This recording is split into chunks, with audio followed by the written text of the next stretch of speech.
अस्सलामु अलैकुम रहमतुल्लाहि व बरकातुहू। ज़्यादातर दुनिया के बेवकूफ़ लोग गोल्ड पे ट्रेड करते हैं, हालांकि उनको गोल्ड प्रॉफिट या लॉस बहुत जल्दी देता है, मूवमेंट तेज होती है, जज्बाती लोग हैं, लॉन्ग टर्म नहीं सोचते, मार्केट से पैसा खींचने की कोशिश करते हैं और मार्केट उनको और उनके घर से सारा पैसा निकलवा लेती है।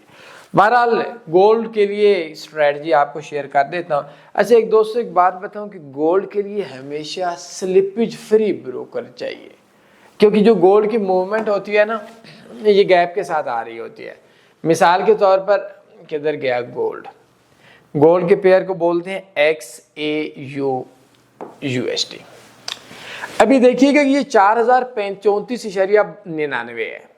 अब ये कहाँ आ रहा है? मार्केट सेकंड्स में 90, 86, 72, यार ये तो मतलब काउंटिंग से भी ऊपर है। 63 के बाद नेक्स्ट रेट क्या मिलता है? 78, 48, 48 के बाद 31, 31 के बाद ये देखिए ये अब इधर स्लिपेज वाला ब्रोकर मर जाता है।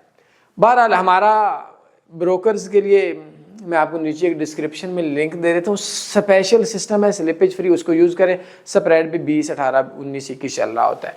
अच्छा, टाइम फ्रेम H4 देखना है जी। हमारे पास जो ये स्ट्रैटेजी है, इसके जो टाइम फ्रेम है, ये आप लोगों ने जो देखना है, ये आप लोगों ने देखना है ये वाला, ये देखिएगा जी। अगर हम इसको थोड़ा सा जूम करते हैं तो लेट में मुझे कंप्यूटर पे जाने दें जी। हम लोग इसको थोड़ा सा जूम करेंगे जी। जूम करने के बाद अभी उम्मीद है नज़र आ रहा होगा आप लोगों को, ठीक हो गया? अगर और जूम होता है तो काफ़ी है, ठीक है। हम लोग इसकी थोड़ी सी सेटिंग कर लेते हैं, लेकिन चले खैर, मैं टाइम बर्बाद नहीं करता। मैंने ज़िंदगी में जब मैं शुरू में आया था ना दोस्तों, मुझे दो चीज़ें बताई गई थी। एक मार्केट का गैप का, एक मार्केट में जब कभी हाई को या लो को क्रॉस करती है तो मार्केट उस सिमत में जाती है। H4 टाइम फ्रेम है, D1 टाइम फ्रेम है, 2 टाइम फ्रेम है। और मज़े की बात यह है कि ये ज़्यादातर आपका टीपी करेगा और कभी कभी आपका स्टॉप लॉस भी करता है। अभी समझ आई मेरी बात की? कानून ही नहीं है, सिंपल से कानून है। स्टॉप लॉस भी होगा, टीपी भी होगा। आपकी 100 में से तकरीबन 70 ट्रेड विन होगी, जितना टीपी उतना एसएल होगा, ठीक है? अभी समझिएगा, लाइव भी आज इसका एसएल पड़ा है। जब भी मार्केट H4 के टाइम फ्रेम में कैंडल्स को टच करेगी, क्रॉस करेगी, उसके बाद वो उसी सिमत में आती है। दोस्तों, जब कभी मार्केट की मूवमेंट बहुत ज्यादा हो जाए, फिर कोशिश करनी है इस पर ट्रेड नहीं करना।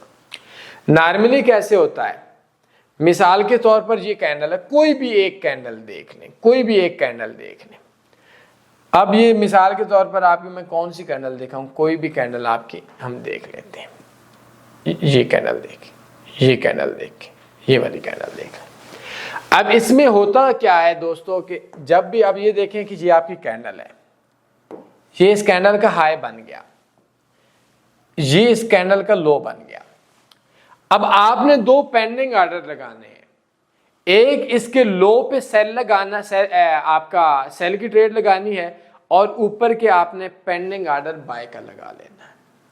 ऊपर के पेंडिंग ऑर्डर को आपका बनेगा बाय स्टॉप, नीचे के सेल स्टॉप ऑफ कोर्स जब यहाँ मार गया। अब होता क्या है कि जैसे ये कैंडल थी, तो इस कैंडल ने जब इस जगह पे मार्केट को टच किया, तो टच करने के बाद जो इसका ये आपका एक चीज ध्यान में रखें कि अगर जो इस जगह पे सेल की ट्रेड होगी, इसका इस जगह पे स्टॉप लॉस होगा, और इस जगह पे जो बाय की ट्रेड होगी उसका इस जगह पे स्टॉप लॉस होगा। ये चीज आपने समझनी है दोस्तों, लो रिस्क पे है। अब क्या होगा कि अगर इस जगह पे ये सेल की ऑर्डर एक्टिव होती है, इस जगह पे स्टॉप लॉस होता है, तो इस जगह से मार्केट दोबारा जितनी मूवमेंट है उतनी नीचे आएगी या उतनी ऊपर जाएगी। ये आपके चांस होते हैं 100 में आपकी 67 से लेकर 70 तक ट्रेड विन करेगी। इससे ज्यादा की मैं गारंटी नहीं देता, ठीक है? वैसे भी आप मार्केट में देख लें, ये अक्सर छोड़े यार, गोली मारे, क्या हो गया। इसमें स्टॉप लॉस भी बहुत ज़्यादा पड़ा हुआ होता है, ठीक है। अभी ये देखें, ये देख लें, ठीक हो गया। अगर आपके ये देखें, ये जो आपके ट्रेड, इसको थोड़ा सा हम बैक पे ले जाते हैं, ठीक है, ये इधर ले जाते हैं। तो जब भी H4 की जब कैंडल होगी ना, लेकिन ये कभी कभी नेक्स्ट कैंडल इसके हाई या लो को तोड़ती नहीं है, मैं आपको ये बात भी बता रहा हूँ। अब ये आप इस जगह पे देखेंगे, इस जगह पे ये कैंडल थी, ये 4-5 ट्रेड्स इकट्ठी टीपी हुए। अब इस जगह के ऊपर क्या हुआ था कि इस जगह पे ये कैंडल हुई है, और इस कैंडल का आप लोगों को अक्सर इस पर थोड़ी सी आप मेहनत करेंगे ना तो आपको समझ आएगी। ये आपका SL था, और इस कैंडल का ये नीचे आई थी, इस जगह पे जाकर आपका ट्रेड एक्टिव हुई है। इस ट्रेड जो मैंने आपको बताया इससे पहले कि ऑलरेडी ये पेंडिंग ऑर्डर लगा हुआ था। अगर ये ट्रेड्स दोनों तरफ से H4 की कैंडल में, नेक्स्ट कैंडल में आपकी ट्रेड नहीं लगती, ना बाय की लगती है, मतलब ये जैसे बड़ी एक कैंडल है, इस बड़ी कैंडल में नेक्स्ट कैंडल ना नीचे लो को टच करती है ना ऊपर को टच करती है, फिर आप लोगों ने एक चीज जहन में रखनी है कि नेक्स्ट कैंडल पे ट्रेड नहीं लगानी, उसी कैंडल पे जो ऑलरेडी ट्रेड चल रही है, चाहे 4 कैंडल्स ही इनके दरमियान के अंदर बंद होती रही तो उस पर आपने ट्रेड लगानी है। तो ये आपकी गोल्ड हाई लो के हवाले से नेक्ड चार्ट के ऊपर आपकी स्ट्रेटजी है, इसको आपने ज़रूर देख लेना है, फॉलो करना है। डेमो अकाउंट मेरे दोस्तों यूज़ करना है, डेमो को छोड़ दें, सेंट अकाउंट $10 को बना लें।